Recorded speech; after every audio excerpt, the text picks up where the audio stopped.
A ver.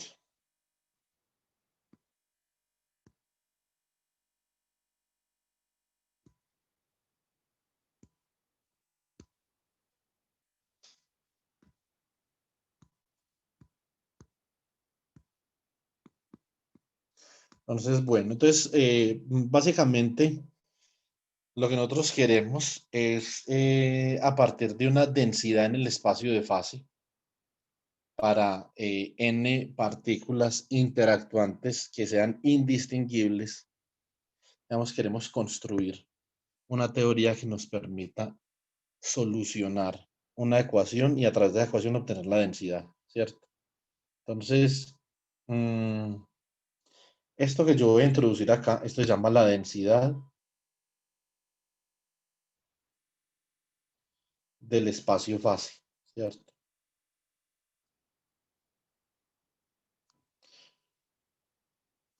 Desde toda perspectiva, nosotros no vamos a utilizar esto en nada, ¿cierto? Entonces, en absolutamente nada. Más sin embargo, cuando uno escribe los papers, hay muchas personas que utilizan este método y nosotros debemos de comparar los resultados y las fórmulas que ellos utilizan para calcular coeficientes de transporte. Y por eso es que estas dos próximas clases, digamos que yo las considero una prioridad en ese sentido. Por lo menos uno entender el lenguaje que utiliza la gente que trabaja en Boltzmann, ¿cierto? ¿A qué se refieren con ellos con Sivek, con Peltier? ¿A qué se refieren ellos con cuasi equilibrio? Porque hacen una serie de Taylor, ¿cierto? Todas esas cosas. Entonces, esto es un punto importante. De pronto, bueno, pero esto no es no equilibrio, no, esto no es no equilibrio, pero esto lo utilizan mucho. Entonces tenemos una densidad del espacio fase, ¿cierto? Esa densidad lo voy a llamar yo lambda mayúscula y entonces es simplemente una densidad que está en función de R1, P1, R2, P2 hasta Rn, Pn, T. Naturalmente, como yo estoy escribiendo, esto es un espacio fase vectorial. Entonces el número de grados de libertad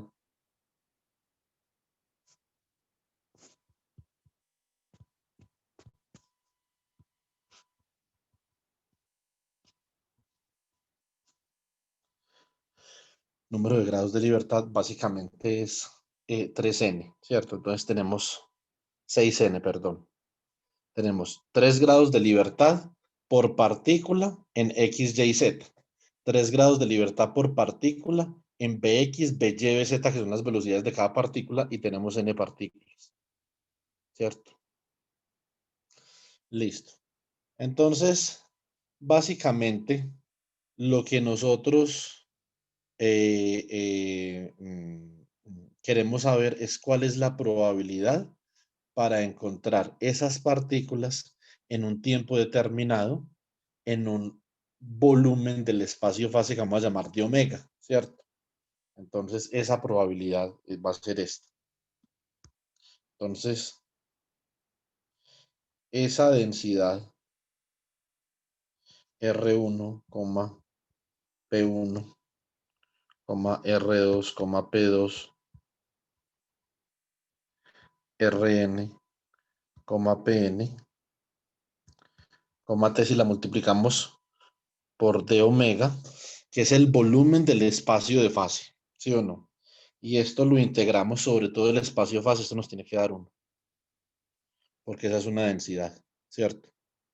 Entonces, ahora, precisamente debido a lo que yo le acabé de decir sobre los grados de libertad, entonces nosotros podemos expresar ese volumen del espacio fase. ¿Cuál sería, por ejemplo, el volumen de un espacio fase de una sola partícula? Entonces, el volumen de un espacio fase de una sola partícula sería simplemente dx, dy, dz por dvx, dvy, dvz. Para n partículas, entonces digamos que usted puede expresar esto como, para multiplicar los 3 grados de libertad, usted simplemente expresa esto como d3r por d3v. O digamos que usted puede expresar, si el espacio fase en términos del momento, Entonces esto es simplemente D3R por D3P, digamos que es más común en el argot de la mecánica estadística, ¿cierto? Para N partículas,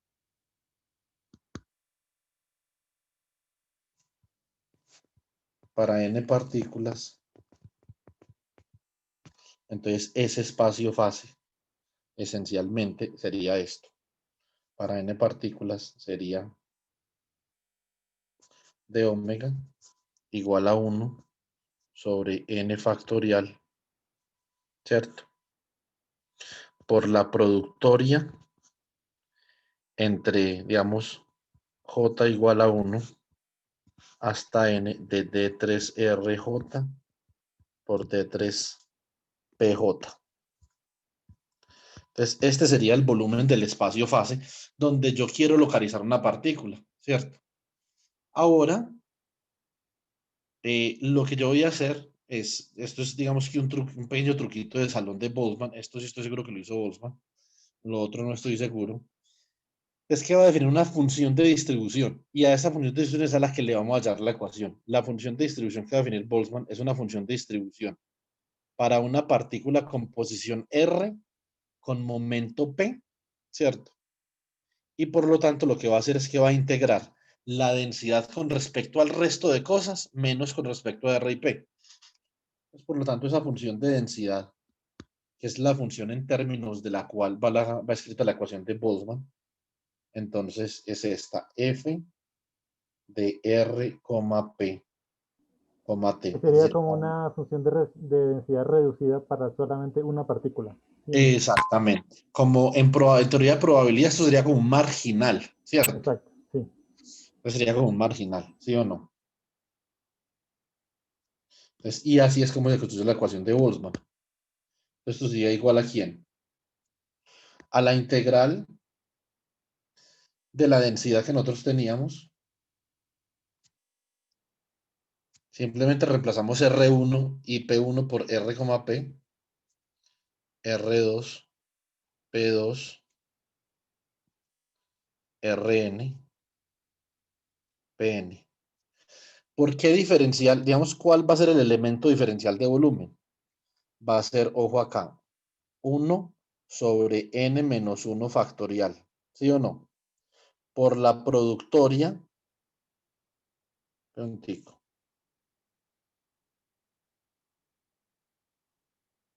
desde j igual a 2 hasta n, d3r, d3p, sub j, ¿cierto?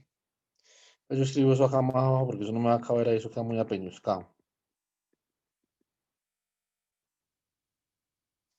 Esto por 1 sobre n menos 1 factorial por la productoria desde j igual a 2 hasta n de d3rj de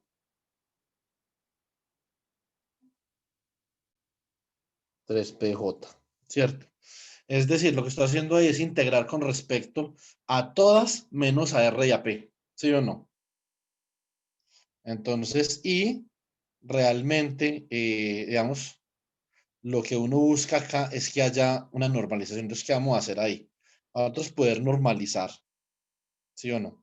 Entonces, para nosotros poder normalizar, vamos a imponer lo siguiente. Como esta es una función de densidad a la cual le queremos hallar una ecuación de movimiento, vamos a decir que 1 sobre n por la integral, ¿cierto? Sobre d3r y d3p de f de r, p ha de ser igual a 1, que esto equivale, digamos, a integrar acá y a integrar una vez más acá, multiplicar esto por n y coger esto desde j igual a 1 y que eso de 1, ¿sí o no? Sí. Entonces, así, para poder, digamos, nosotros imponer esta condición, entonces, ¿nosotros qué vamos a hacer? Nosotros vamos a imponer que la integral de f de r, bueno, me faltó el tiempo, p, t, de 3r, de 3p, sea igual al número de partículas, ¿cierto? Entonces, es decir, la integral de esa función de distribución sobre todo el espacio fase de una sola partícula tiene que ser igual al número de partículas, ¿cierto? Entonces, eso es básicamente la interpretación que nosotros le vamos a dar a la función f. Y lo que nosotros vamos a hacer de ahora en adelante es básicamente que vamos a derivar, ¿sí o no? Vamos a derivar una ecuación de movimiento para f. Entonces, task, obtener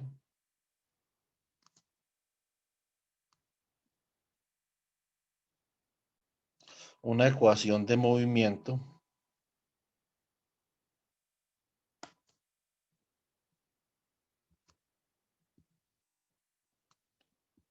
para f de r, p, f de r, p, t, ¿cierto? Una ecuación de movimiento. A esa ecuación de movimiento, en la literatura, y después vamos a ver por qué, le llaman Boltzmann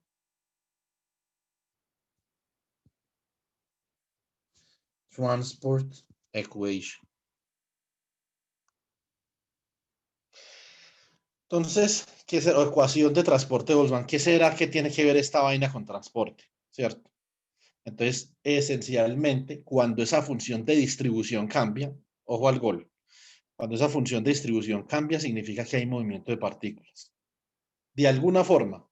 Es decir, la derivada de esa función con respecto a R, la derivada de esa función con respecto a P, la derivada de esa función con respecto a T, está denotando movimiento de partículas, procesos de transporte, cambio de carga, cambio de energía, cambio de spin, cambio de alguna cosa, ¿cierto?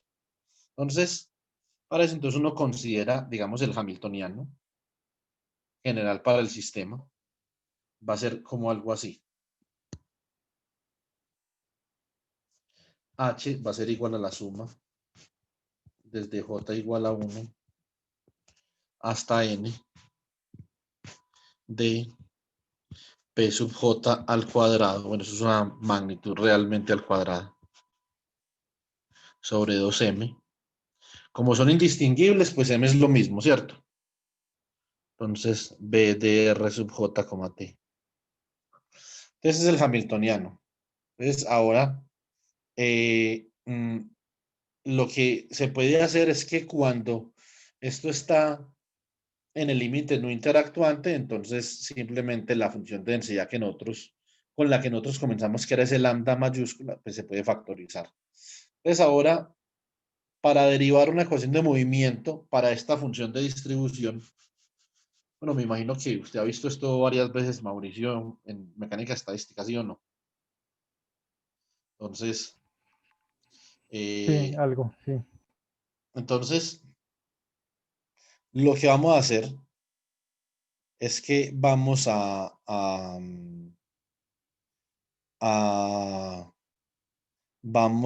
espera y verá, hay una cosa, de f de x1, vamos a utilizar una cosa, pero voy a cambiar de idea. Utilicemos esto mejor. El teorema de Liouville. Eso sí estoy seguro que los dos lo han escuchado.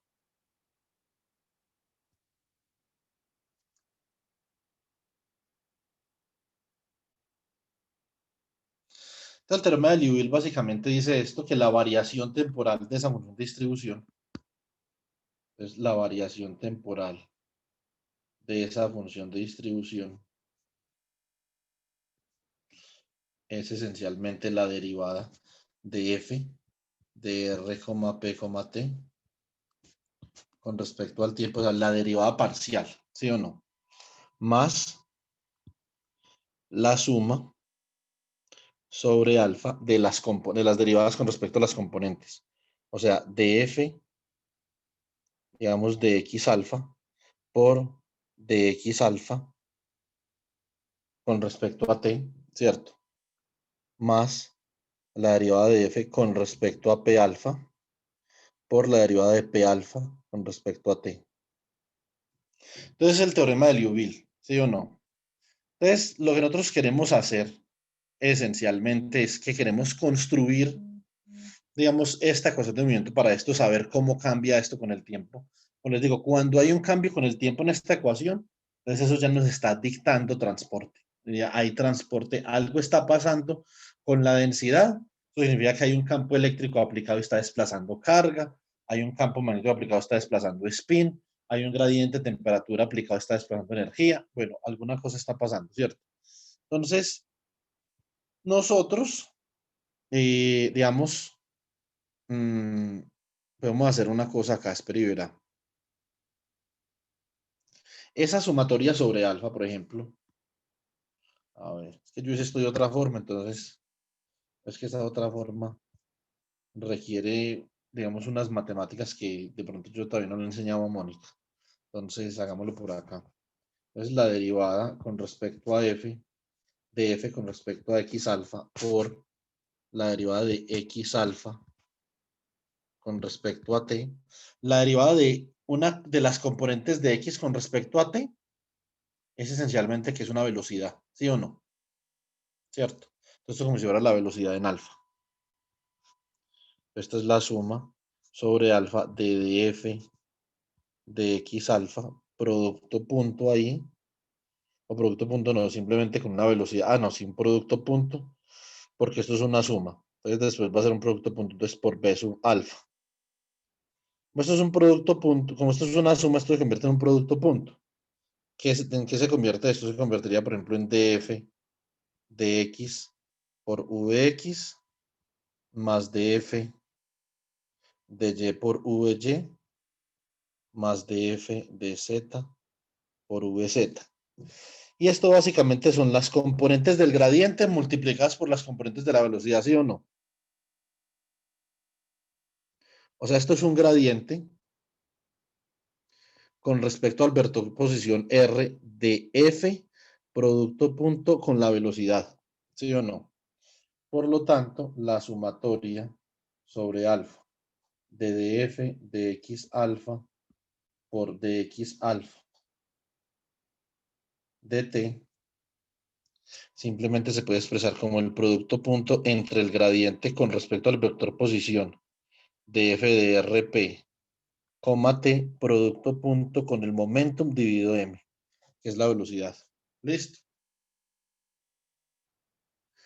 Entonces, vamos a hacer una vaina parecida acá. Eh, con la suma sobre el momentum. Acá ya aparece el momentum, y entonces nosotros ya después vamos a tener una oportunidad de alguna forma cuantizar esta ecuación. ¿Verdad que esto es un enfoque totalmente clásico? Cuando nosotros metamos mecánica cuántica acá, esto se comienza a convertir en el enfoque semiclásico de transporte. Y así es como ustedes lo van a conocer y como lo van a leer en los libros. ¿Listo? Entonces,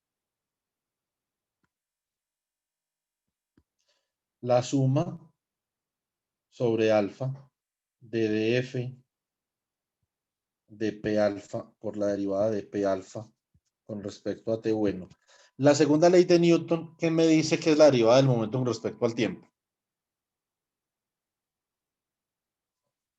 ¿Qué es esto? Como la fuerza. La fuerza, ¿sí o no? La componente alfa de la fuerza. O sea que esto es la suma sobre alfa de df de P alfa por F alfa. Entonces acá, esto lo podemos escribir como df de px por fx más df de py por fy más dfz, perdón, más df por dpz por fz. Y esto es igual. Ustedes pueden ver, son las componentes del gradiente con respecto al momentum, ¿sí o no?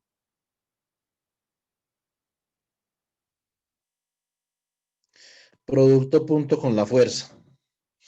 Es decir, ahora en esa ecuación para la evolución que nosotros tenemos, entonces tenemos ya involucrado el momento y la fuerza, ¿sí o no? Entonces, digamos que eso es, ya nosotros tenemos algo importante acá y tenemos una ecuación de movimiento de alguna forma, ¿cierto? Entonces, ¿qué es lo que nosotros vamos a suponer? Lo que nosotros vamos a suponer es que F no depende explícitamente de T, sino que depende implícitamente de T. Eso significa que la derivada total de f con respecto al tiempo es cero, ¿cierto? Entonces, por lo tanto, si reemplazamos esto en el teorema de Liouville, entonces nosotros obtenemos esto. Obtenemos que la derivada total de p de r, p, t. Ah, no, esto no es p, es f.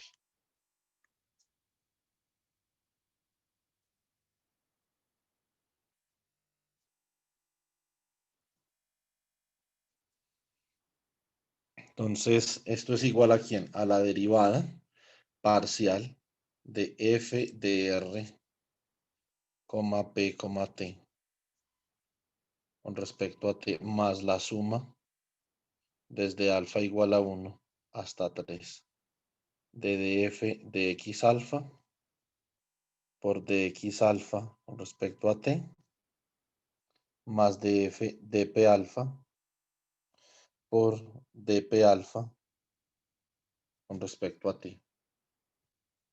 Esto es igual a df de r, p, t de t.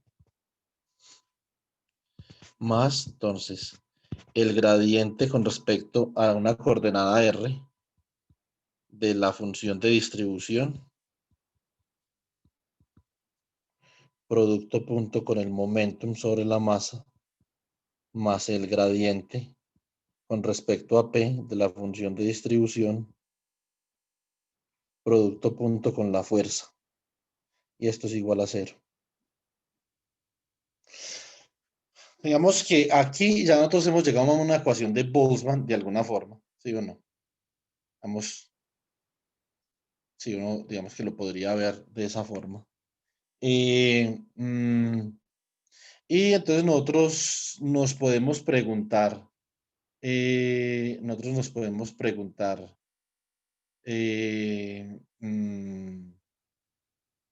en qué, digamos, afecta el Hamiltoniano. Usted puede, con el Hamiltoniano usted puede calcular la fuerza, ¿sí o no? Porque la derivada con respecto al tiempo del momentum, entonces básicamente es el menos gradiente con respecto a R del Hamiltoniano, y que sería simplemente el menos gradiente con respecto a R del potencial. Entonces ese potencial es el que está creando la fuerza. Entonces, realmente ustedes recuerdan esas ecuaciones de la mecánica clásica, ¿cierto? Una Entonces, pregunta. señor, Es que ahí no entendí bien cómo se interpreta eso de que la derivada total con respecto a f sea cero. Porque pues, cuando usted me decía que no dependa explícitamente, yo lo estaba pensando al contrario, o sea que igual ahí tengo un hueco de que la derivada parcial es la digamos, que era cero, no la otra, pero entonces, ok, no, porque realmente, no, pero mentira, nosotros podemos pensar eso desde el punto de vista físico más bien, ¿cierto? Entonces, no que es que acá tenía una notación, pero también podemos hacer como un poquito de física. Yo creo que, por ejemplo, si uno tiene una fuerza sobre el sistema de partículas y la puede expresar como el menos gradiente de un campo escalar,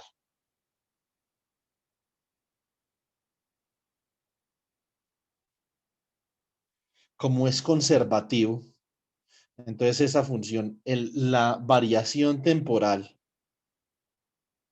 total, que tiene que ver con la variación temporal no solo con respecto a t, sino con la variación temporal de cada una de las coordenadas con respecto a t, ¿sí o no? Esa variación temporal total debe ser cero, ¿cierto? Si uno puede hacer, por ejemplo, esto. O sea, si usted dice que dp de t, como dictan las ecuaciones de Hamilton, entonces esto es menos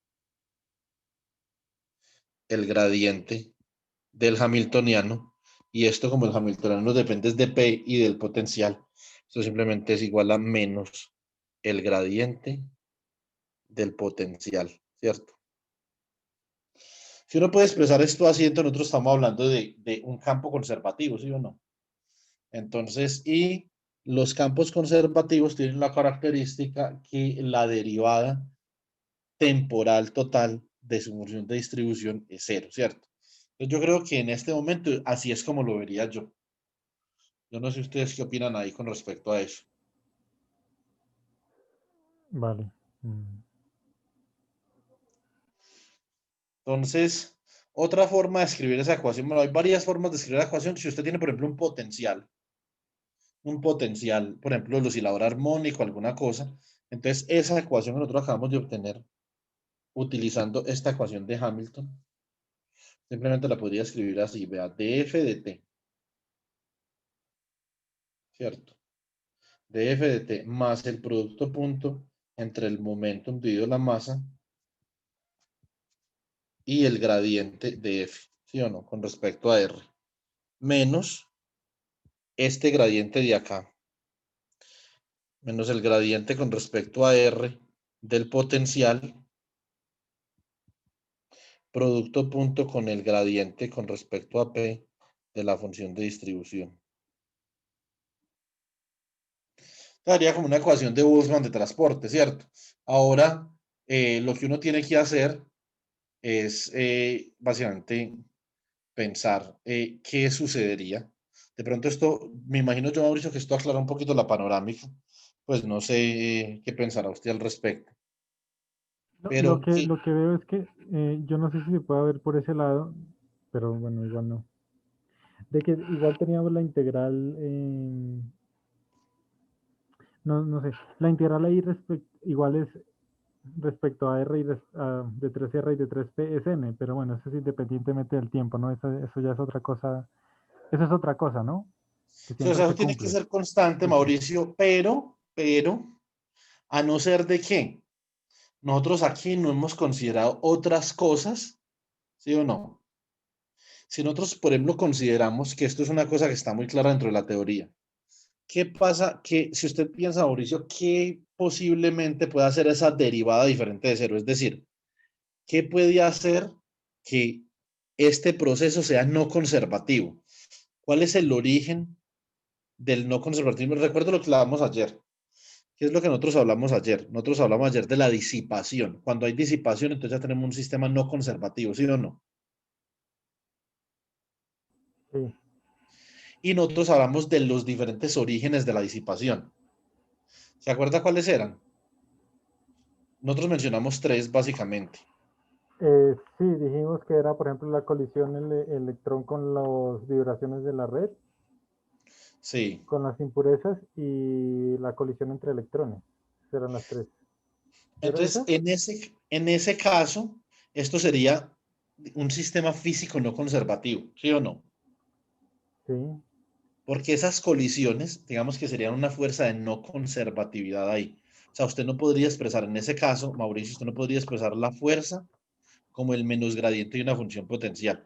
La fuerza sería el menos gradiente de una función potencial más un término disipativo, ¿sí o no? Sí. Entonces, ahora, ese término disipativo lo que haría es que haría que todo esto de acá, si usted coge aquí, incluye un término disipativo y usted lo pasa para el otro lado, significa que eso ya no es diferente de cero. Por lo tanto, esa derivada total con respecto al tiempo ya no es diferente de cero, sino que es igual a quién? A la potencia generada o a la potencia consumida, ¿sí o no? Ah, ok. Esto es muy parecido como, por ejemplo, cuando usted dice, bueno, yo digamos que tengo esta energía y yo digo que yo tengo un medio, ¿sí o no? De L por I al cuadrado más un medio de, más un medio de quién? Más un medio de C por V al cuadrado. Y entonces me dicen a mí, yo tengo un circuito un circuito LC y yo derivo esta vaina y eso con respecto al tiempo. Entonces, ¿cómo le da esto? Esto le da igual a un medio por L por 2I por I punto, ¿sí o no? Ujú. Más un medio de C por quién? Por 2B por B punto, ¿cierto? Entonces, espérate un momentico, 1 sobre 12, no, esto es con la carga, perdón. Es la carga acá. Si fuera el voltaje, se iría abajo. Esto es Q punto, ¿cierto? Entonces, y usted esto lo hace igual a cero, ¿cierto? Entonces esto es igual simplemente a L por I, ¿sí o no? Entonces por I punto más un medio de C de Q por Q punto, ¿cierto? Entonces esto es igual a L por dQ de T por I, ¿sí o no? dQ de T por I punto. La derivada ahí con respecto al tiempo, bueno, esto en medio se había cancelado ahorita, más C por Q. Ya sé dónde la embarré, bueno, no importa. dQ de T, ¿cierto? Entonces esta C iba acá abajo, ¿sí o no? Entonces, Q sobre C es el voltaje, un momentico, la corriente, y esto es igual a 0, entonces esto no era acá, sino es que esto es 12 por Q al cuadrado. ¿Es así, cierto, Mauricio? Eh, La C va hasta abajo, va hacia arriba cuando es con el voltaje. A ver, no sé, pero capacitancia, carga sobre voltaje, ¿sí o no? Eso significa que voltaje es igual a carga sobre capacitancia.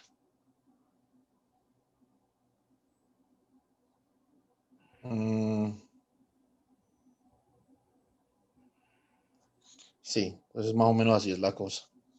Entonces, digamos que si nosotros tenemos esto acá y esto es igual a 0, entonces factorizamos dq.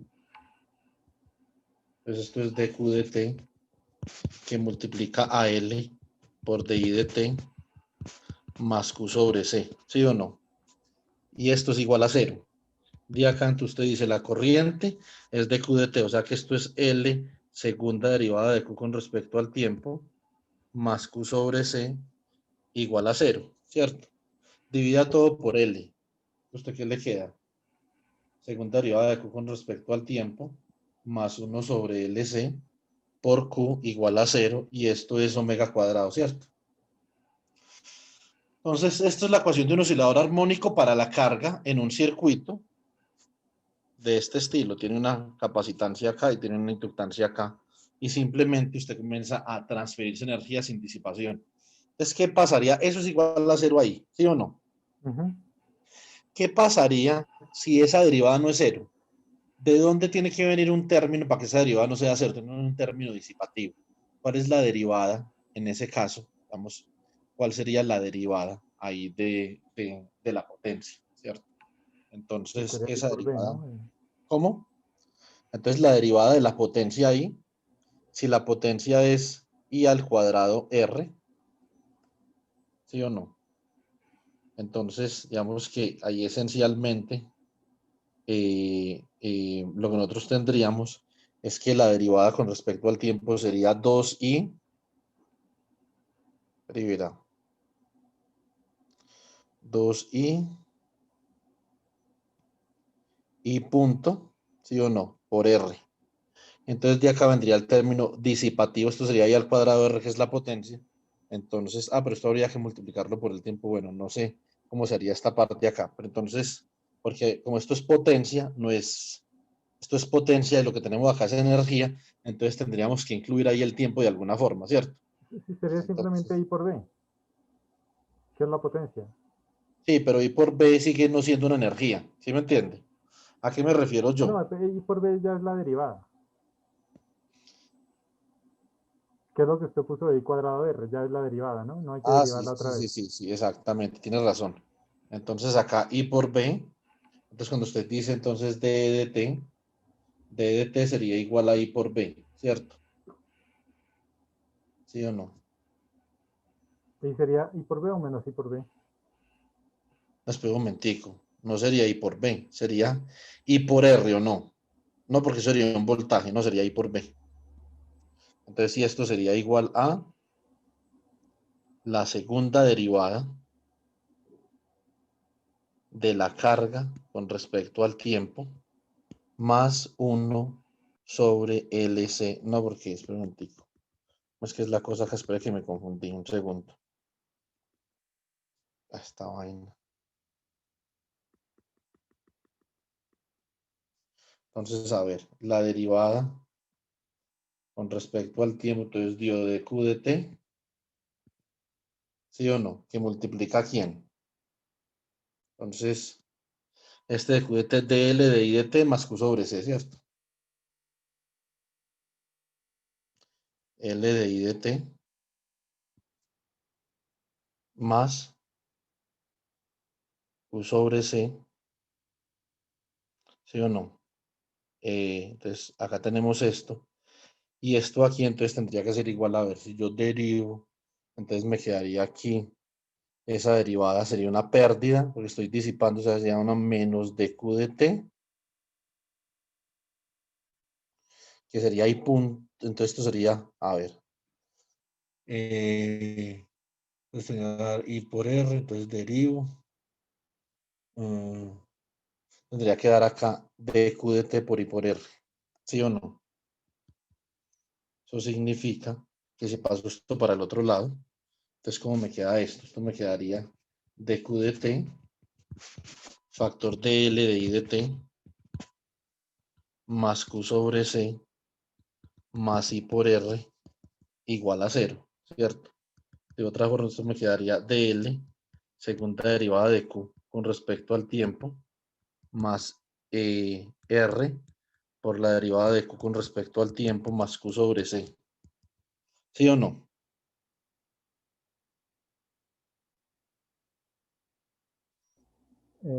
Sí, sí, sí. Si divido entonces todo por l, pues me quedaría de segunda de q con respecto a t, más r sobre l de q de t, más 1 sobre lc por q igual a 0.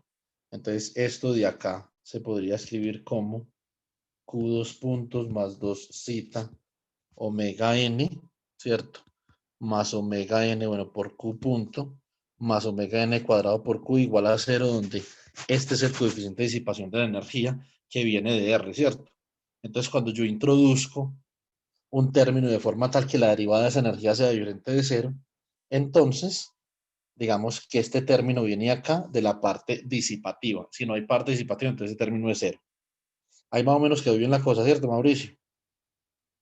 Sí, sí, sí, ya más clara la idea, sí, sí.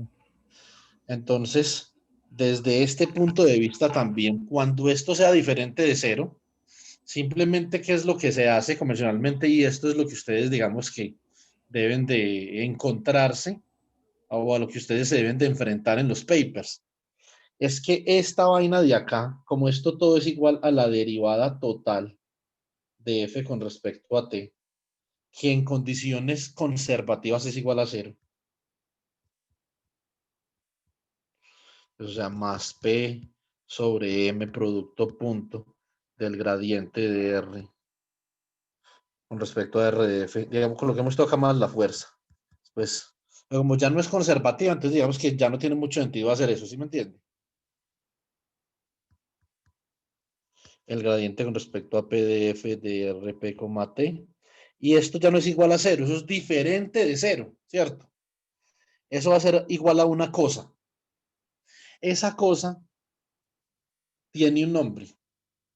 Ustedes saben cómo se llama eso, han leído, les han contado, han visto por un video.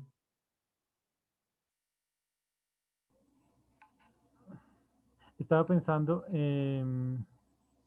eso, digamos que cuando, bueno, me estaba preguntando más bien, cuando hay transporte, ¿puede ser como un régimen estacionario en el que esa derivada todavía podría ser cero? ¿Y un régimen no Lo que pasa es estacionario que el régimen en que sería estacionario, diferente? O estoy ya mezclando cosas.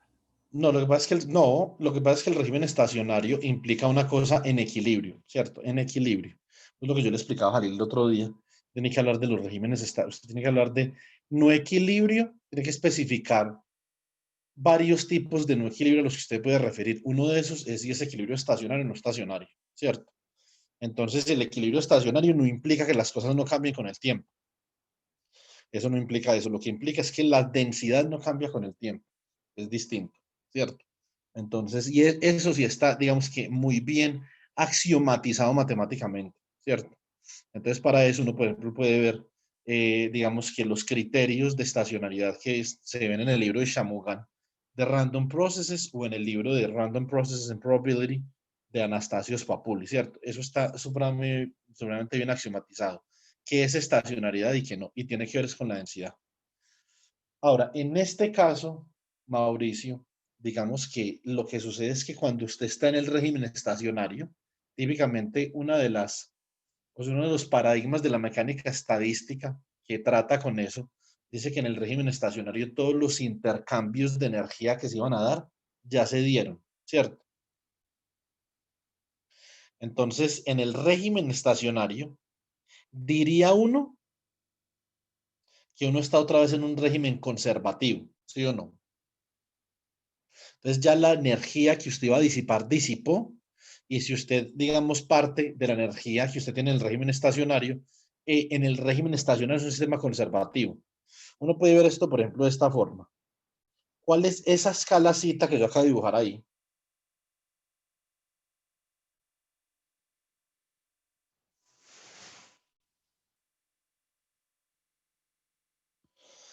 Si usted tiene una de las posibles soluciones que tiene eso, digamos que así como está, la solución de eso es como algo así.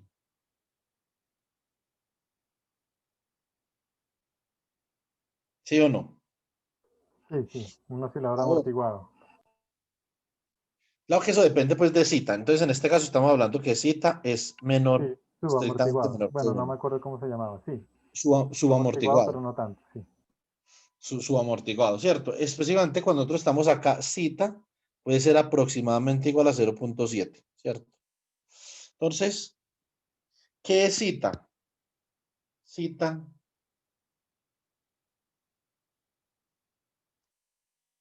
digamos que en estos términos, esto acá es proporcional a E a la menos cita T. Pero un momentico, esto es proporcional a E a la menos cita por la raíz de. Un momentico. Yo hace rato que no doy oscilaciones y ondas, un segundo. Creo que esto es cita omega n t, sí. Entonces, y esto aquí es proporcional a menos e a la menos cita omega nt. Entonces, en este caso, Mauricio, lo que uno tiene es que omega n determina esta escala, ¿cierto? Esta escala de acá, a través del periodo natural de oscilación de este sistema, que viene dado por L y por C, ¿cierto? Ahora, ¿quién es cita? Cita es una escala de energía que está relacionada con el tiempo que tarda para que usted disipe la energía inicial totalmente, ¿sí o no? ¿Cierto? Eso es una escala de tiempo. Cita es una escala de tiempo, ¿sí o no? O está relacionada con una escala de tiempo que es importante, que es algo que está relacionado con la escala de tiempo a la cual usted ya ha disipado toda la energía que tenía en su sistema, ¿sí o no? Entonces, y dependiendo de lo que valga cita, pues entonces usted va a disipar la energía más rápido o más lentamente, ¿cierto? Entonces, ahora, ¿qué pasaría si usted tiene fuerzas en el sistema? Vamos que uno tiene una fuerza, pues por ahí.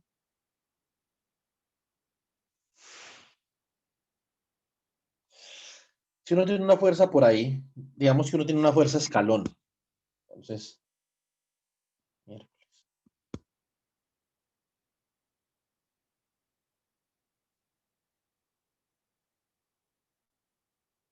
uno tiene esta fuerza, una fuerza escalón. Naturalmente, ese sistema va a responder de forma tal que va a perder su energía, más sin embargo, más sin embargo, va a tener una energía remanente que tiene que ver con la excitación, que es la fuerza que usted le está aplicando, ¿cierto? Una energía asociada a esa fuerza. Digamos que si usted quiere la integral de esa energía, pues en, en, en todo el espectro espacial en el que se desarrolla el sistema. Entonces sería como algo así.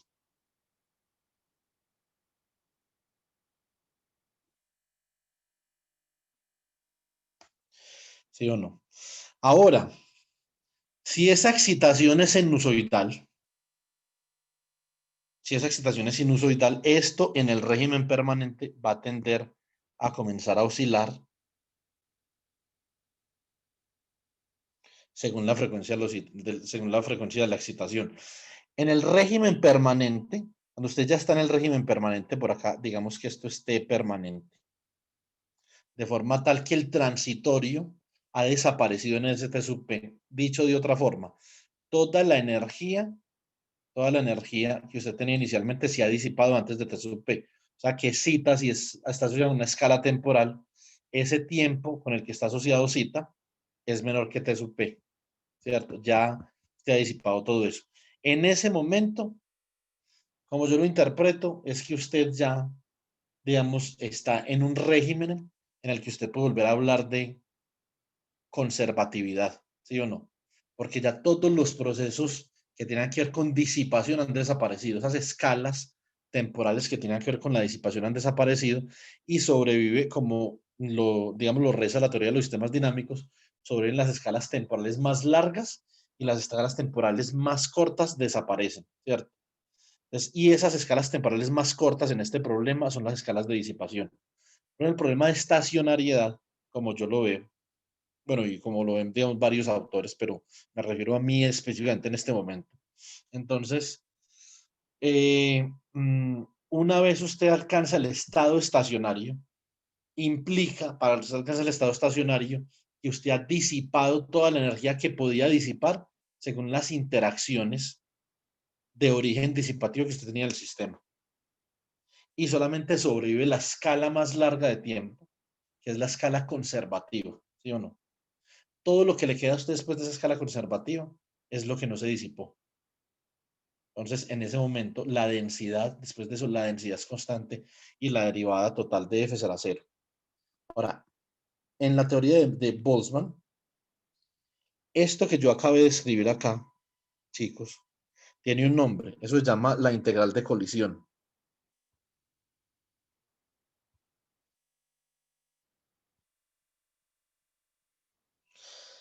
Y esa es la diferencia entre la ecuación de Boltzmann igual a cero y cualquier otra ecuación de Boltzmann. Ahora, ¿qué es eso? Eso depende de los procesos que usted considere. Y realmente el trabajo duro, digamos, el trabajo grueso sobre la ecuación de Boltzmann está sobre la integral de colisión. ¿Cómo va a hacer usted para aproximar esa integral de colisión? ¿Qué es esa integral de colisión? ¿Cierto? Entonces, y eso tiene que ver con los procesos de scattering. Por lo tanto, vamos a escribir la ecuación de Boltzmann. Entonces, Boltzmann equation. Ya escribiendo en inglés, ya colocar una tilde a vaina. Lo que es uno tener el cerebro pues completamente trastocado con los idiomas. Pues esto es df de t más p sobre m, producto punto con el gradiente con respecto a la coordenada r de f, más f, que en general, ahora en general f, ojo al gol, f es una función que depende de r y de t, ¿sí o no? Que eso es a lo que yo me refería ahorita cuando estaba hablando con Mauricio sobre la disipación. Por el gradiente con respecto a P de F, y esto es igual a la integral de colisión. Ahora, muy particularmente, y esto es, digamos, que lo jodido de esto, esa integral de colisión depende de F. O sea, entonces, digamos que para usted uno diría, bueno, entonces, esto es como una excitación. No, porque realmente esa excitación depende de F. Es un proceso autoconsistente ahí que es bastante maluco de solucionar, ¿cierto? Entonces, cuál es mi argumento, Mauricio? Cuando esta F llega al estado estacionario, yo digo que esto es cero. No se lo puedo asegurar. Tengo que revisar con más calma.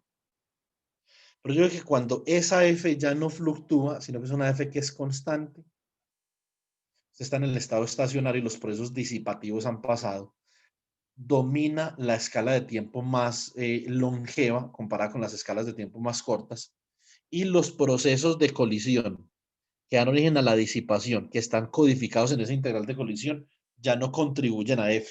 ¿Sí me explico? Em, Sí, pero, o sea, yo estaba pensando, por ejemplo, en el caso del oscilador forzado que estábamos viendo antes.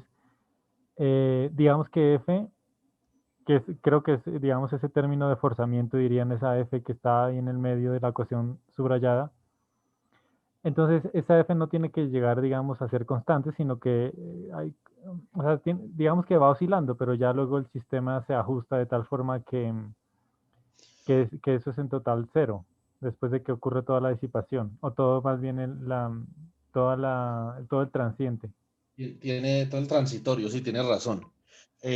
No necesariamente F sería invariante con el tiempo. Exacto, Sí, sería invariante con el F, sería invariante con el tiempo. No sería independiente del tiempo, son dos cosas diferentes. ¿Sí o no?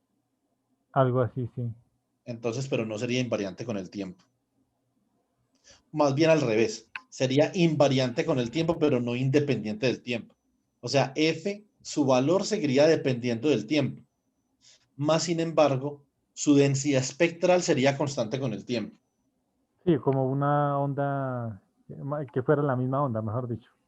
Sí, por ejemplo, que si Sí, tiene sí, un espectro de Fourier, seguiría con el mismo espectro de Fourier, ya digamos, de manera perpetua, pues, ¿cierto? exacto, sí, sí. Entonces, en la literatura, esto es lo que se conoce como la ecuación de transporte de Boltzmann, ¿cierto? Ahora, lo que uno haga con esa integral de colisión es lo que determina el régimen en el que uno va a trabajar y cómo va a trabajar. Pero yo le explicaba a Mauricio ayer, cuando uno haya la resistencia debido a la colisión electrón-electrón, electrón-vibración, electrón-impureza, es realmente que uno, para cada uno de esos procesos, Mauricio, uno determina cuánto vale esa integral de colisión. Usted va a tener una integral de colisión para interacciones electrón-electrón, va a tener una integral de colisión para interacciones electrón-vibración, va a tener una integral de colisión para interacciones electrón-impureza. Y de ahí usted puede definir otros procesos de scattering también. O sea, hay muchos procesos de scattering, ¿cierto? No solamente esos que yo le mostré ahí, puede haber, por ejemplo, inclusive haber procesos de scattering electron-spin también. ¿Sí me entiende? Entonces, ahora, digamos que lo que nosotros queremos hacer es saber cómo aproximar IF, ¿cierto?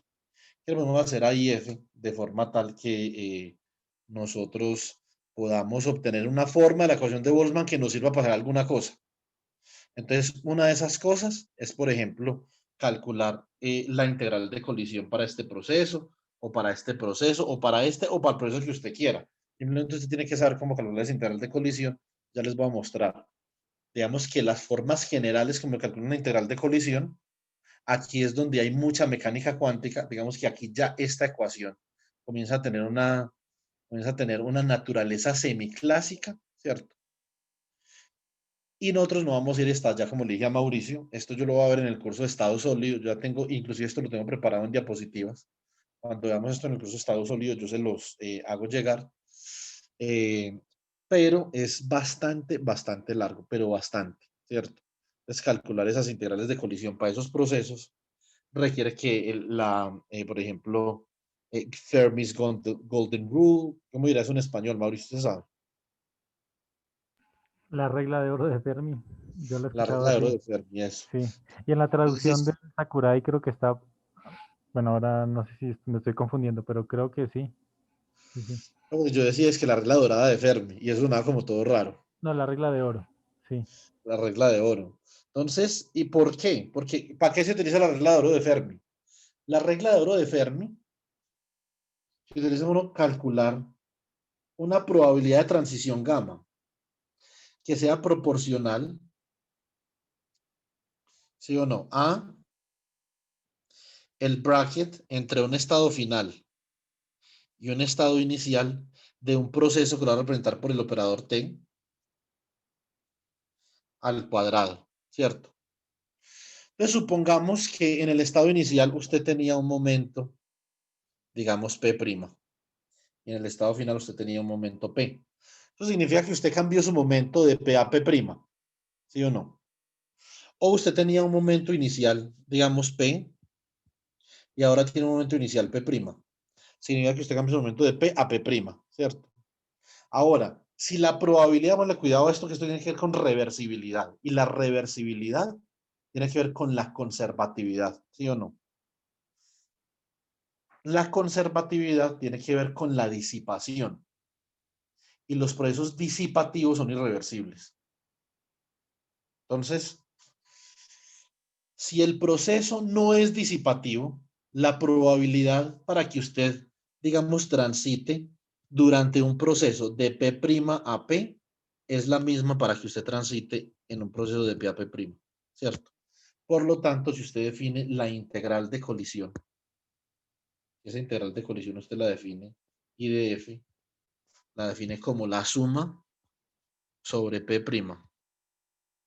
de la probabilidad para usted pasar de un estado con P' a P, menos la probabilidad para usted pasar de un estado con P a P'.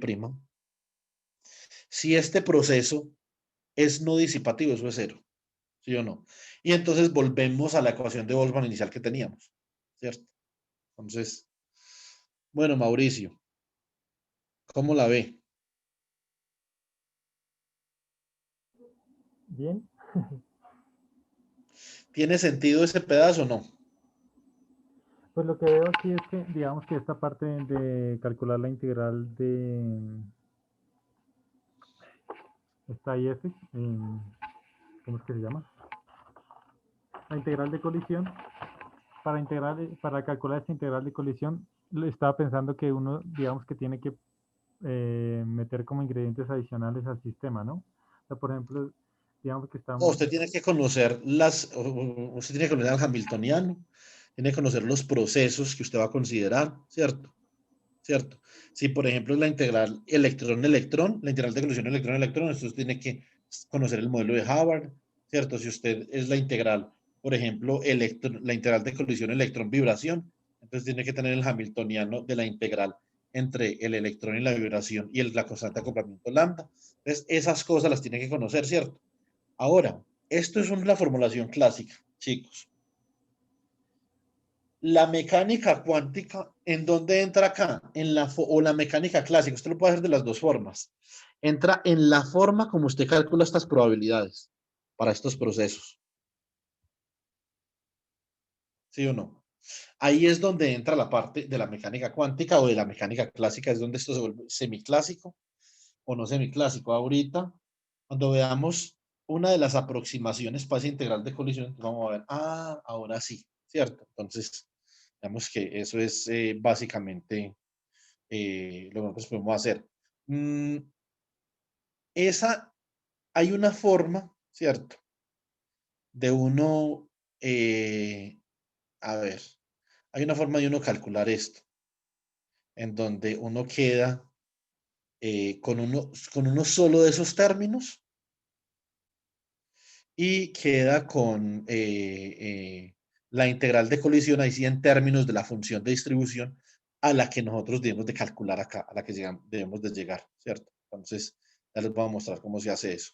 Pero primero, díganme a ver si tienen alguna pregunta ahí. O si ustedes quieren, yo les digito, por ejemplo, yo puedo colocar a digitarles el cálculo de una integral de colisión para que ustedes vean cómo se calcula simplemente como por curiosidad. No sé, Mónica, ¿usted quiere ver cómo se calcula eso o usted qué dice?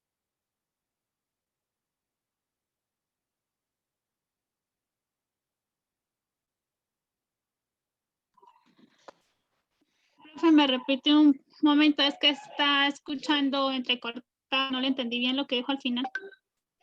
Que de pronto como para que usted se ilustre cómo se calcula una integral de colisión, ¿quiere que le calcule un proceso de estos y se lo envíe? ¿O usted más o menos entiende la generalidad de esto?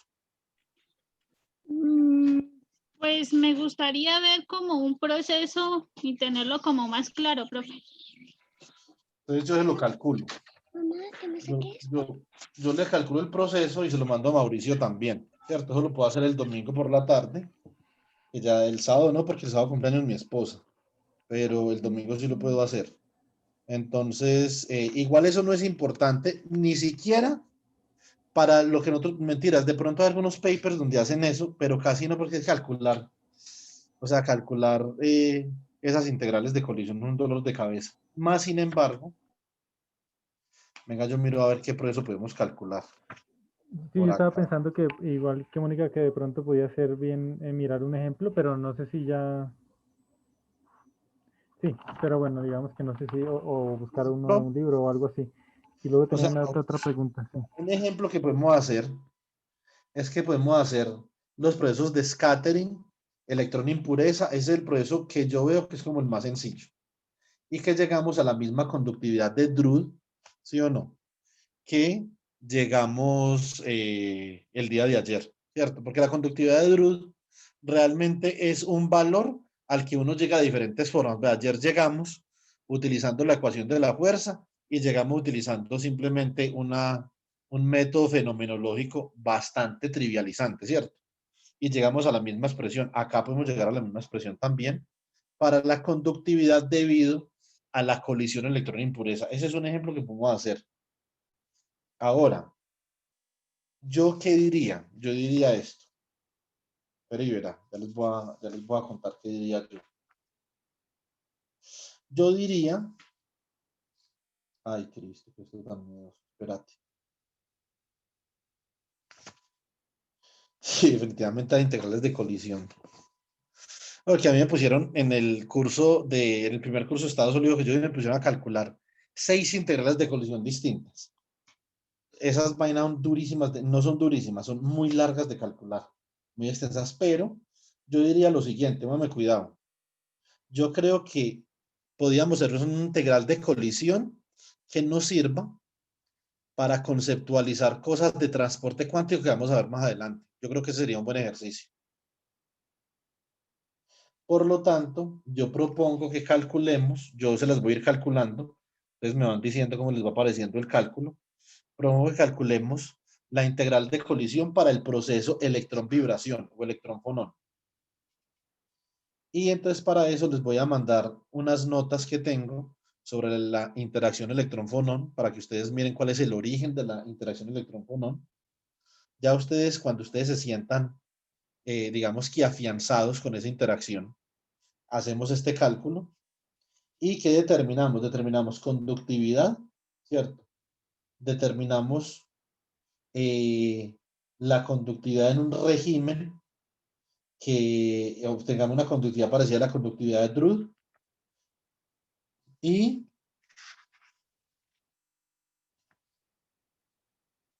determinamos el tiempo de relajación electrón-fonón para ese sistema. Listo. Entonces, que el tiempo de relajación, Mónica, es el tiempo que tarda, el tiempo promedio que tarda un electrón para volver a colisionar con alguna cosa. En este caso, como es el scattering, el electrón vibración, es el tiempo que tardaría el electrón para volver a colisionar con otra vibración. Es un tiempo estadístico, es un tiempo promedio. ¿Listo? Entonces, esos promedios los voy a calcular la próxima clase. Voy a calcular hoy, pero comencé por otro lado. Entonces, podemos hacer eso como para afianzar, ¿cierto? Y entonces estas amplitudes de acá las vamos a llamar y ustedes las van a encontrar en los papers como scattering probability. Entonces, por ejemplo, si viene una partícula por acá,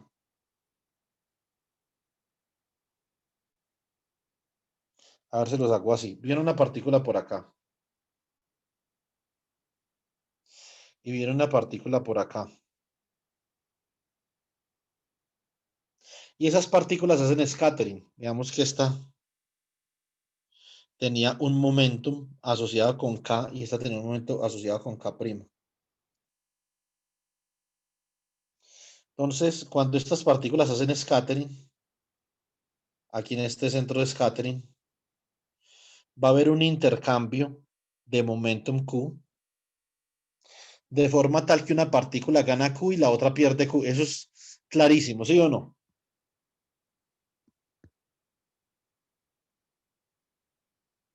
Esta partícula de acá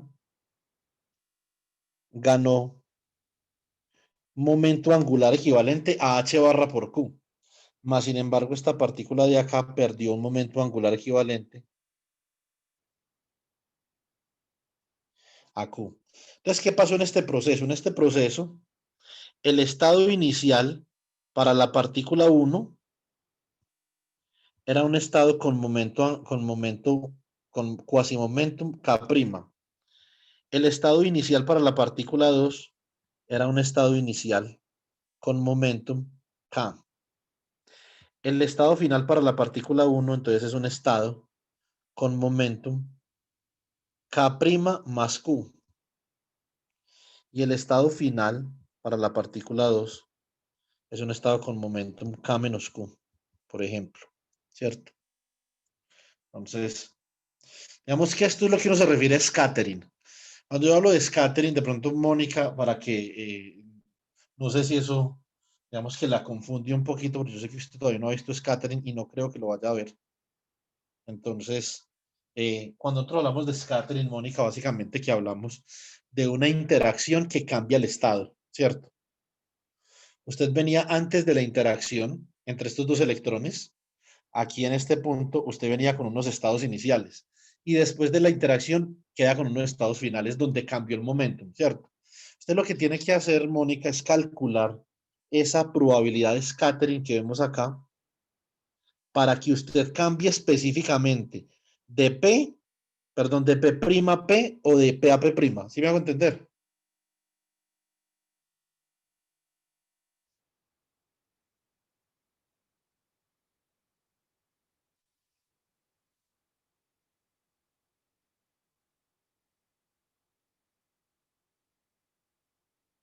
No creo que Mónica quedó dormida. Entonces, a ver, vamos a calcular esas amplitudes. No, profe, es que no me quería activar el micrófono. Ah, ya. Si no, qué pena despertar la Mónica. No, profe, es que se me está trabando y no sé cómo destrabarlo a ratos. Bueno, entonces, vamos a ver una cosa, vamos a ver una forma, es una forma absolutamente ridícula de calcular esas probabilidades, pero pues me parece que es una forma que está bien como para uno ilustrar pues el concepto, ¿cierto? Digamos que es una forma muy empírica, por decirlo así, ¿cierto? Que se construye a partir de la intuición, pero que no tiene, digamos que un fundamento matemático muy sólido. Y es la siguiente. Entonces, nosotros sabemos que esa integral de colisión se puede calcular de esa forma.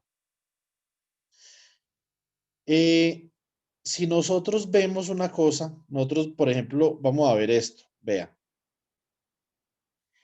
El estado, a ver, ¿cómo lo ponemos? Nos podemos hablar que para una transición electrónica del momentum P' al momentum P, ¿cierto? Para que eso pueda ocurrir, tal cual como lo dijimos con transporte inicialmente, es que esto es transporte, ¿cierto? Entonces esas transiciones tienen que ver con transporte. Lo que pasa es que aquí el transporte se da por cambio de momentum, ¿sí o no? Pues el transporte en otros casos se puede dar por cambio de energía, ¿sí o no? Que tiene que ver con cambio de momentum también. Entonces, para que esa transición pueda ocurrir, el estado final tiene que estar desocupado y tiene que haber por lo menos un electrón en el estado inicial, tal cual como lo hacíamos con el transporte, ¿se acuerdan? Que tenía que haber una banda de la función de Fermi desocupada y la otra ocupada para que pudiera haber movimiento, ¿sí o no? Entonces esto es muy parecido.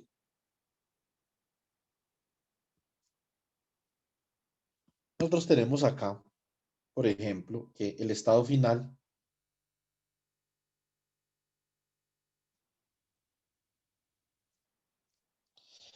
ha de tener vacancias, ¿cierto?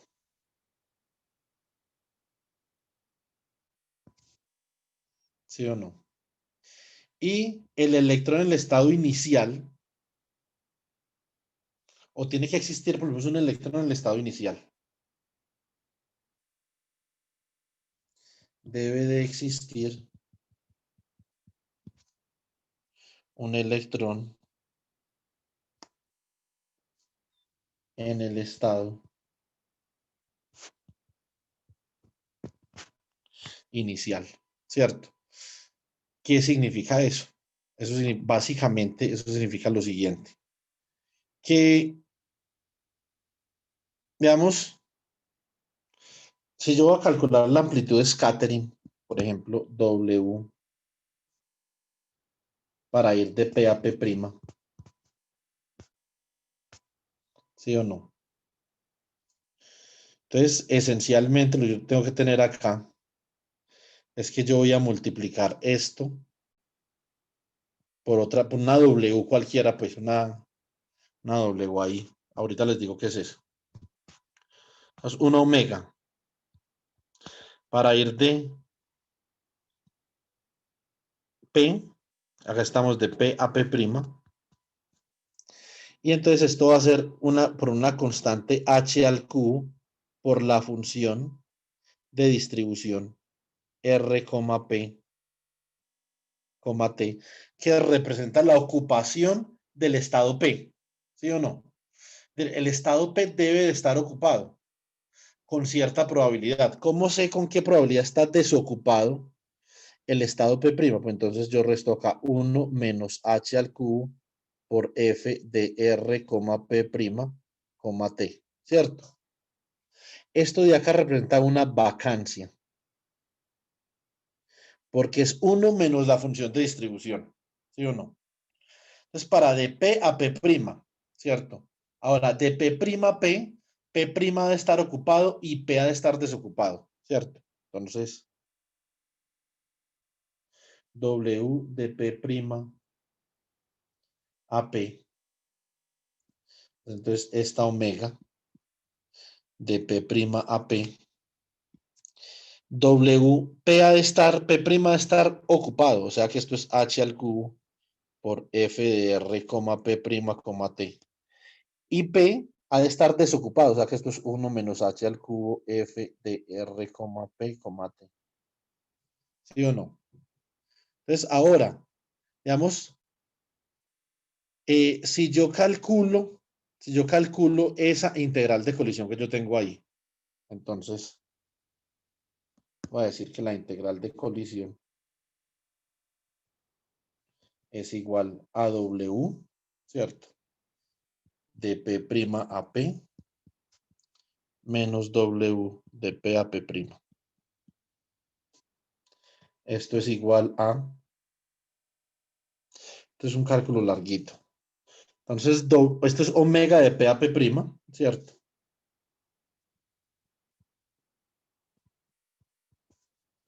Que multiplica a H al cubo por F de R, P, T por 1 menos H al cubo por F de R, P', T. O sea, acá P', como voy de P,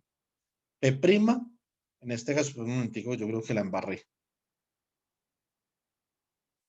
Lo que yo estoy haciendo aquí es de P a P', no de P' a P. Ay, Dios mío. Un momentico, yo escribo esto bien.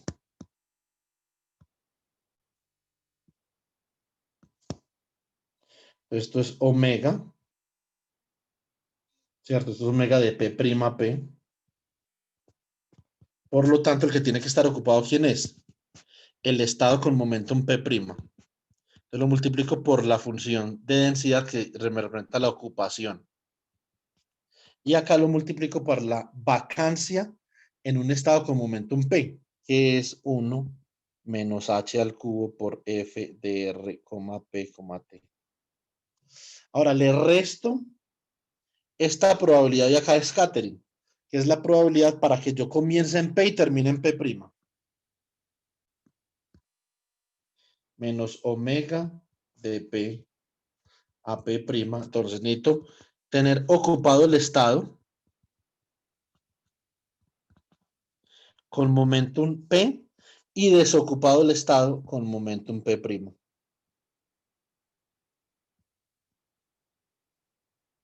Ahora, ojo a una cosa, esas omegas son unas constantes que si el sistema es simétrico, físicamente, es decir, si el sistema es simétrico en el espacio del momentum, esas constantes van a ser iguales, ¿sí o no? Entonces, y básicamente esto, digamos, se reduce a que haya una conservación del momento lineal en el sistema, ¿cierto? Entonces, y puede reducirse a algunas otras cosas, pero digamos que no estresemos esa condición ya mucho o para que esto no nos quede tan ideal. Entonces, si estas dos son iguales, las que nosotros tenemos acá, entonces llamemos a estas dos constantes de acá, a estas dos llamémoslas lambda de P, P'. Listo. Entonces, ¿qué nosotros vamos a obtener? Vamos a obtener lo siguiente. Vamos a obtener que, a ver,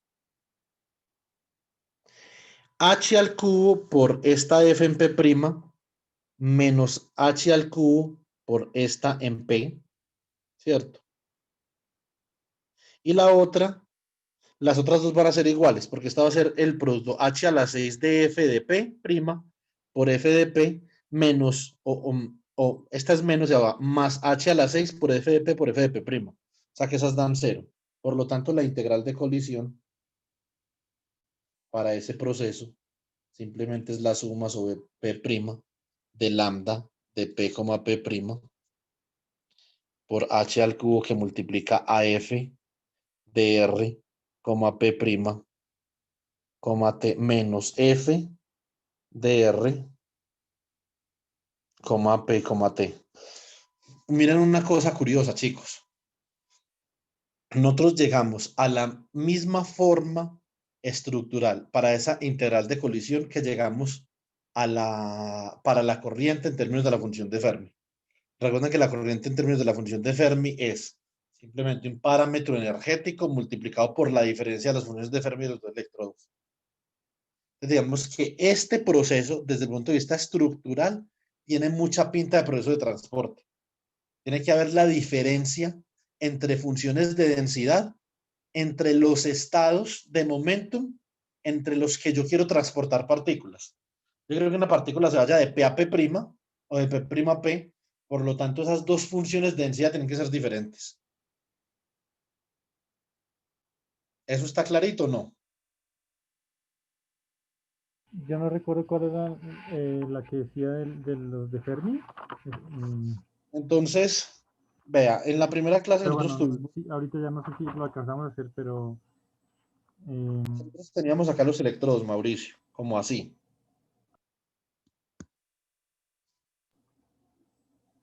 Y nosotros decíamos sí que la recuerdo. corriente que fluía por acá es la que nosotros vamos a calcular a nivel cuántico. Bueno, nosotros vamos a calcular el ruido, pero yo con Mónica voy a calcular la corriente. Esta corriente que fluye por acá, digamos I, esa corriente I era la contribución para varias energías, o sea, sumaba, integrada sobre las energías, de algo que yo voy a llamar transmisión, que eso es lo que vamos a estudiar usted y yo próximamente. Digamos que comenzamos a colocar en contexto, por la diferencia de las funciones de Fermi del electrodo izquierdo menos el electrodo derecho. Vale, sí, creo que lo estoy buscando y sí tengo algo así, sí. La integral de colisión, digamos que tiene una forma estructural parecida a esta. Cuando nosotros tenemos procesos de transporte, siempre vamos a tener diferencia de funciones de densidad en diferentes estadios. Este es un estadio energético y este es un estadio de momentum, ¿cierto? Y nosotros habíamos dicho, Mauricio, que la diferencia de funciones de Fermi se podía dar o por la diferencia en potenciales químicos, como podría ser, digamos, en este caso, los potenciales químicos son diferentes, ¿sí o no? Y crean esta ventana de transporte, o por la diferencia en temperaturas. A pesar de que tengan el mismo potencial químico, ¿sí o no? Entonces, aquí hay una pequeña parte desocupada, ¿cierto? Desocupada. Y esta parte que está ocupada puede pasar unos electrones acá. Y aquí hay una pequeña parte que está ocupada. Y esta parte que está ocupada puede pasar esos electrones acá, ¿cierto? Entonces eso es básicamente el paradigma de las funciones de Fermi. Entonces se parece mucho a la integral de colisión. Ahora, ¿qué es lo que uno tiene que dar con la integral de colisión? Entonces hay que saber quién es F para uno poder, y quién es este man de acá, para uno poder calcular eso. ¿Cómo se calcula ese man típicamente? Pues en muchos casos se utiliza la regla de oro de Fermi, ¿cierto? Para uno calcular esa probabilidad de transición. Y con una probabilidad de transición uno tiene la integral de colisión y con eso tiene la resistencia y la conductividad. La resistividad, más bien, resistividad y conductividad, debido a procesos electrón-electrón, debido a procesos electrón-vibración y debido a procesos electrón-impureza. Métale más cosas, electrón-fotón, electrón-spin, ¿sí o no? Electrón-ion, bueno, lo que usted quiera, pues, ¿cierto? Esas que les acabo de decir ahí, las tengo yo todas calculadas. Yo calculé 6 en el curso de estado sólido. Tengo que calcularse como una tarea. Entonces, por lo menos ahí las tenemos a disposición para tenerlas como ejemplo, pues, ¿sí o no? Ahora, para terminar, digamos, vamos a aproximar grandemente esta vaina, ¿sí o no? Grandemente. Entonces, esto es lo que se llama en la ecuación de Boltzmann, es lo que se llama relaxation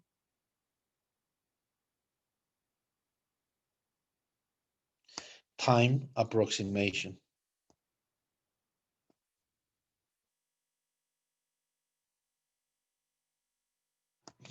Entonces, ¿qué es el relaxation time approximation? Entonces, en lo que nosotros habíamos visto ayer, digamos a grosso modo lo que habíamos visto ayer, entonces nosotros habíamos podido determinar que nosotros habíamos podido determinar que los procesos resistivos y procesos disipativos dentro de un metal o dentro de un sólido dependen del tiempo medio que le tarda a un electrón en colisionar con cosas dentro del material, ¿cierto? Y ese tiempo medio dentro de esas teorías se llama el tiempo de relajación o el tiempo medio de colisión, ¿cierto? Entonces, realmente, si nosotros definimos, por ejemplo, esto es una aproximación, a todas luces estaba en una aproximación, listo. Si nosotros definimos que hay dos, que la integral de colisión se puede separar en dos, una integral de colisión, ¿cómo se dirá esto? Yo pienso un término, bueno, para esta, déjenme pensar un término en español para esta vaina. Entonces, cuando es el proceso de P a P', entonces usted ve las partículas que están saliendo de un volumen en el espacio de fase con momentum P hacia un volumen con momentum P'. Entonces, por eso es que en los libros, esta es la forma más sucinta que yo tengo para explicar esto. Si ustedes tienen una forma mejor, entonces me avisan para la próxima. El tiempo, 1 sobre el tiempo de relajación de salida. ¿Por qué de salida? Como nosotros estamos evaluando todo con respecto a P, no con respecto a P', entonces nos vamos a centrar en P. Entonces, cuando las partículas, digamos, están migrando, por ejemplo, digamos que usted tiene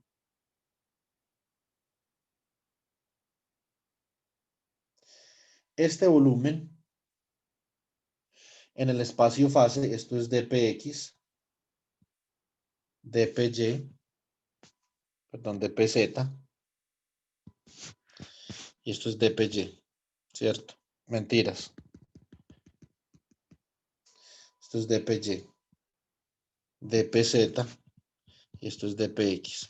O sea que este diferencial de volumen de momentum es dpx, dpy, dpz, ¿cierto? Cuando están migrando, tiene sus partículas con momentum P en ese diferencial de volumen de Gauss, aquí usted tiene su partícula. Y esta partícula está cambiando momentum, ya sea que está aumentando momentum o está disminuyendo momentum de alguna forma.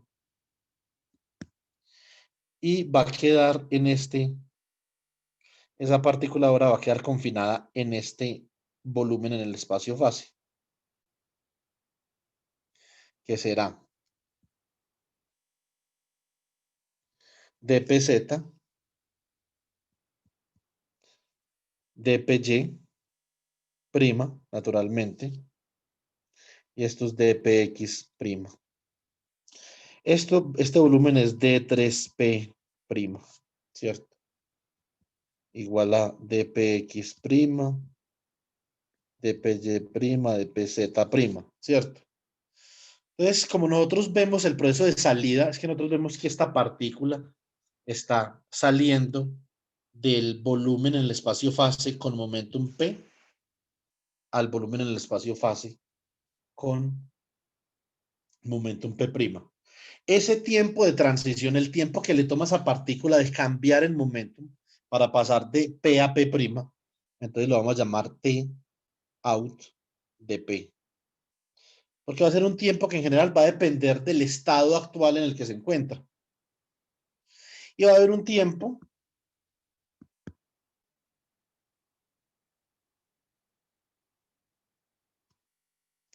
llamar t in de p, que es el tiempo que toma en llegar o en entrar desde p' al volumen del espacio fase de p, ¿cierto? Entonces, así las dos integrales de colisión, básicamente, la integral de colisión la puedo separar en una integral de colisión que caracteriza al proceso de llegada al volumen P o al volumen D3P más el proceso de salida del volumen P. Así, 1 sobre tiempo de salida que depende del estado P o del momentum P. Entonces lo vamos a caracterizar de esta forma. Vamos a decir que ese momentum de salida puede ser 1 sobre ese tiempo de salida, que es un tiempo de relajación para ese proceso. ¿Qué proceso es ese? P', ¿cierto? Es un tipo de relación para ese proceso. Entonces, lo que tenemos acá es que esto va a ser la suma sobre P', ¿cierto? De lambda de P, P'. Como vamos a llegar al volumen en el espacio fase de P', entonces necesitamos una vacancia ahí, ¿cierto? Entonces, como necesitamos esa vacancia, entonces escribimos esto como 1 menos h al cubo f de r, p', t. Ese es el tiempo, 1 sobre el tiempo de relajación de salida. Ahora, si nosotros, digamos, consideramos el tiempo de relajación de entrada, o sea, de entrada al volumen de 3P en el espacio fase, entonces escribimos 1 sobre el tiempo de relajación de entrada como función de P es igual a la suma sobre P' de lambda de P', de P, P'.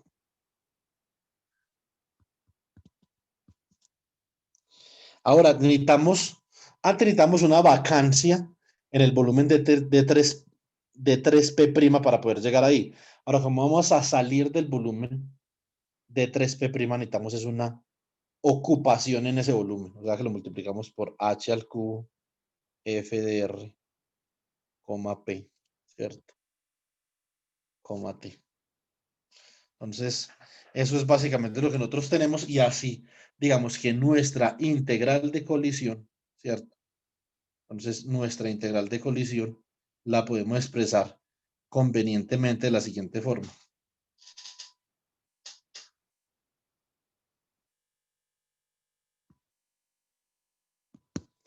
Está I de F acá. Entonces va a ser igual a ¿quién? A 1 menos h al cubo por, digamos, bueno, aquí tenemos que hacer una cosa. A ver, venga, yo una cosa, un segundo. Como para simplificar un poquito.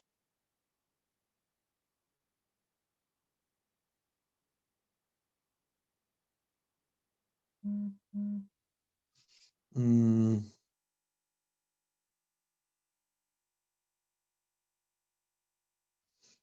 listo, entonces vamos a considerar solo autoprocesos, porque no es que esta parte me tomaría mucho tiempo.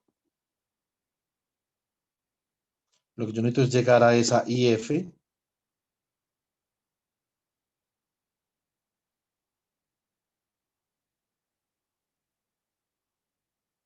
No, esto me tomaría tiempo y creo que no tenemos tanto tiempo.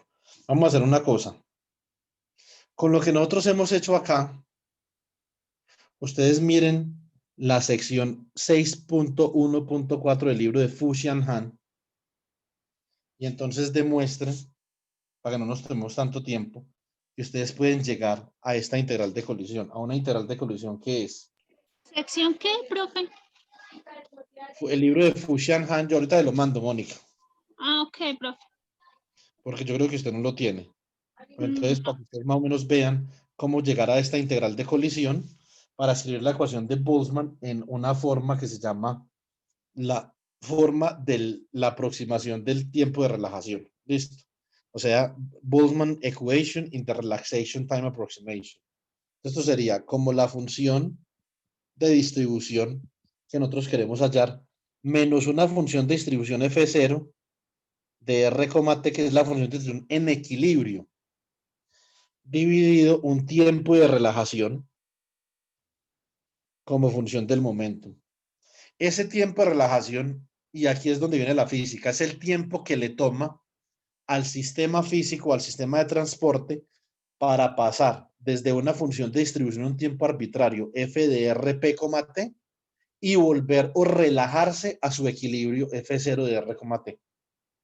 Para poder que esto funcione, y por eso es que esto se llama cuasi equilibrio, para poder que esto funcione, esta diferencia tiene que ser pequeña.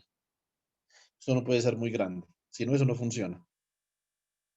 Si eso es muy grande, entonces realmente usted está en un régimen de fuera del equilibrio y esta aproximación no funciona y usted tiene que calcular la integral de colisión a pedal.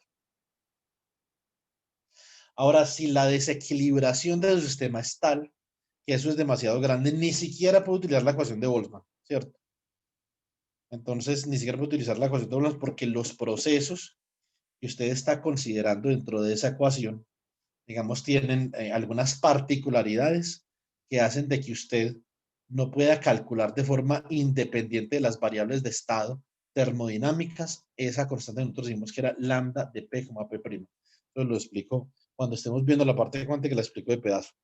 Entonces, si nosotros trabajamos en esta que se llama Relaxation Time Approximation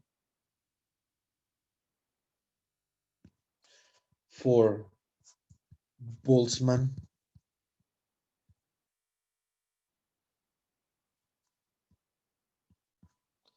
Transport Equation. Entonces, nosotros obtenemos lo siguiente. Obtenemos que nuestra ecuación de Boltzmann queda de la siguiente forma. Derivada de f con respecto a t más p sobre m producto punto con r, el gradiente de r de f, más f producto punto con el gradiente de p o con respecto a p de f igual a f menos f0 sobre tau de p. Esa es la ecuación de Boltzmann en la aproximación del tiempo de relajación. ¿Qué puede hacer uno acá? Entonces, ¿qué es lo que vamos a hacer nosotros en la próxima sesión de la semana entrante? Yo esa sesión la voy a hacer con Mauricio y Mónica el martes. Yo no sé si usted puede, si usted no puede, yo la voy a grabar, entonces igual la subo. La voy a hacer con Mauricio porque yo necesito que Mauricio llegue ligero y ¿A llegue qué pronto. hora, profe? Es a las 2, Mauricio, ¿cierto? Martes a las 2. Ah, no, a las 2 sí no puedo. Esa es la hora que fijamos, ¿cierto, Mauricio? Sí. Entonces, sí, Mónica, entonces vamos a hacer esa sesión el martes a las 2. Yo la grabo, se la mando. Pero Listo, profe. es importante que Mauricio en 15 días esté ya calculando en MATLAB.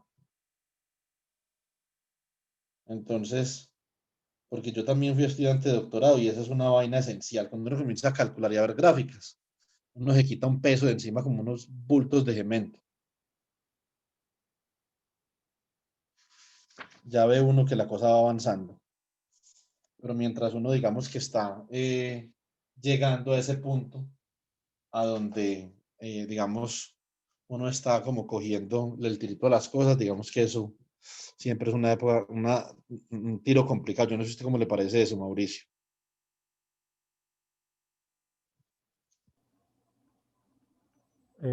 Pues decía un profesor mío que la mejor motivación es la sensación de avance. Supongo que sí. Sí, sí, eso es una vaina importante. Que uno ver gráficas. Y cuando uno ve el primer manuscrito, mejor dicho, eso es que es Se fabuloso. emociona. No, yo me acuerdo cuando saqué, porque mi superior casi que no me deja sacar un manuscrito. Me decía, no, siga estudiando, viejo. Y yo, pero este man tan cansón. Y cuando saqué el primer manuscrito, no. Después, Mauricio, de 3 años y medio de doctorado. Yo dije, no, este man, ¿qué estará haciendo conmigo? ¿Será que me va a dejar colgado o qué? Paciencia, sí. Pero Mucha pues, paciencia. nosotros necesitamos mucha menos paciencia, gracias a Dios.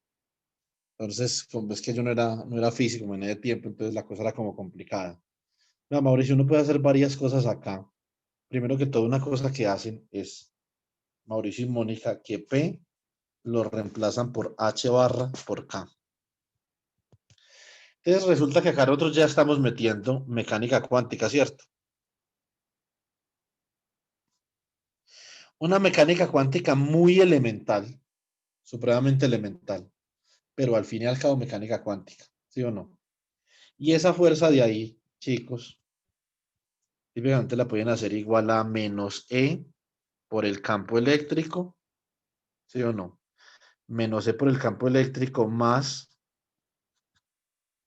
eh, em, o más bien, menos E por el campo eléctrico menos E por la velocidad, producto cruz con el campo magnético, y de aquí va a salir un término de efecto Hall para el transporte de esta parte. Listo. Ahora, una cosa que yo quiero que ustedes piensen y que piensen, digamos, a profundidad, a ver si ustedes dan con eso, es típicamente el transporte que nosotros vamos a considerar tiene que ver con el cambio de potenciales químicos tal como nosotros habíamos dicho en la parte de las funciones de Fermi. Hay un delta de potenciales químicos, es una energía, ¿sí o no? Entonces, este delta de potenciales químicos básicamente se puede expresar como la carga Q por el gradiente del potencial, ¿cierto? ¿Sí o no? Entonces, o el delta del potencial, pues, digámoslo así, ¿cierto? Entonces, de esta forma, nosotros podemos decir que si nosotros tenemos que el campo eléctrico es igual a menos el gradiente del potencial, el potencial eléctrico, entonces de alguna forma esto va a tener que ver con la diferencia entre los potenciales químicos entre los electrodos. Ahora, lo otro que yo quiero que ustedes piensen y que piensen bien es en esto. ¿Cómo hago para, si otra de las fuerzas responsables de transporte dentro de la materia es el gradiente de la temperatura, cómo hago para introducir el gradiente de la temperatura en Boltzmann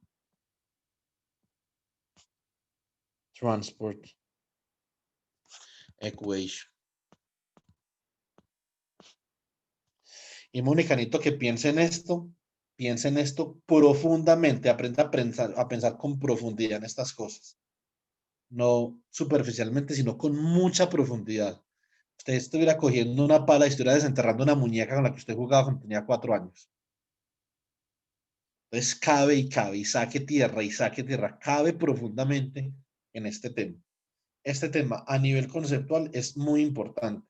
Entonces por eso me da mucha lástima que no pueda estar el martes, pero yo sí considero que necesito que Mauricio y yo comencemos a calcular en MATLAB lo más pronto posible. Entonces, Creo que eso es una parte importante ahí. Listo, Antes profe. antes de que nos